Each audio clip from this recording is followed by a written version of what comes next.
Il est temps que le patriotisme se traduit par celui qui pose le plus d'actes pour le pays, et non pour celui qui crie le plus, et non pour celui qui insulte le plus, ou non pour celui qui vante un président visionnaire, un président imperturbable. Ceux qui crient « j'aime la transition, je soutiens la transition », la transition a ouvert un compte de soutien pour la transition. Tu trouveras rarement de ces personnes qui y ont contribué. On sort de là. Les taxes qui montrent la citoyenneté, le civisme, et c'est l'augmentation des taxes, le paiement des taxes a augmenté pendant cette période-là. Non. Le fait de défendre son pays et non un homme. Merci.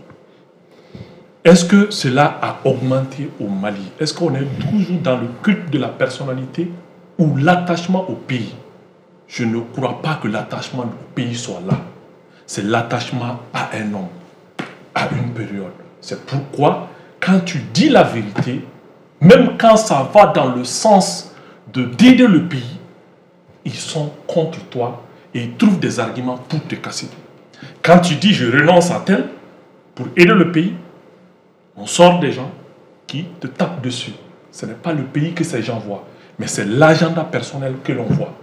Dans le choix politique, on se doit, dans toute position politique qu'on prend quand on est élite politique, c'est de voir, est-ce que en prenant cette position, je ne regarde pas mon positionnement politique, je ne regarde pas le position du politicien, mais je regarde l'intérêt suprême du pays et de mes compatriotes. Est-ce que la décision que je prends en disant à telle personne ne vient pas, est-ce que le chômage que ça crée, je serai en capacité d'aider ces gens aussi à subvenir à leurs besoins? Je ne pense pas qu'on soit à ce niveau encore. Est-ce que je suis patriote? Je me sacrifie pour mon pays, pas dans le verbe, mais dans les actes. En tant qu'élite, est-ce qu'on est dans ça? On a demandé à des gens de se sacrifier au niveau de l'organe législatif. On nous a répondu, Dromé Kelente Boala. Oui, c'est là. On a lancé le challenge en nous renonçant à des avantages. Un ancien Premier ministre l'a fait.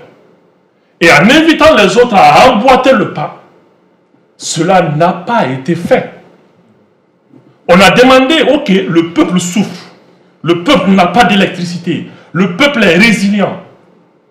Mais en tant qu'élite qui veut se mettre dans la peau de son peuple résilient, la normalité et le patriotisme recommanderaient à ce que les groupes électrogènes ne puissent pas fonctionner pour les élites parce que les pauvres n'ont pas ce moyen.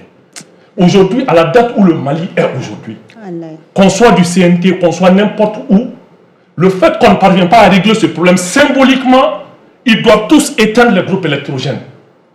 Ils doivent tous pas faire recours aux panneaux solaires parce que c'est eux qui sont censés apporter l'électricité. Et symboliquement, je pense que c'est ce que Thomas Sankara aurait fait.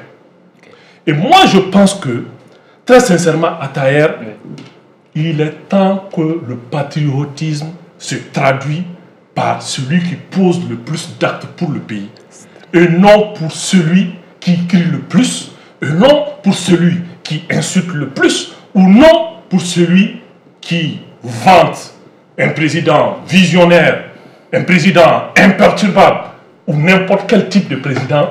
Il faut qu'on soit dans les actions concrètes. Je ne parle pas de mon grand frère Kaodjim parce qu'il a, quand j'utilise le terme imperturbable, je l'ai vu sourire, qu'il se rassure, je ne parle pas de lui, je ne mets pas en doute son patriotisme. Mais ce qui est assez important, il est temps qu'il y ait de l'harmonie entre nos pensées, nos paroles et nos actes.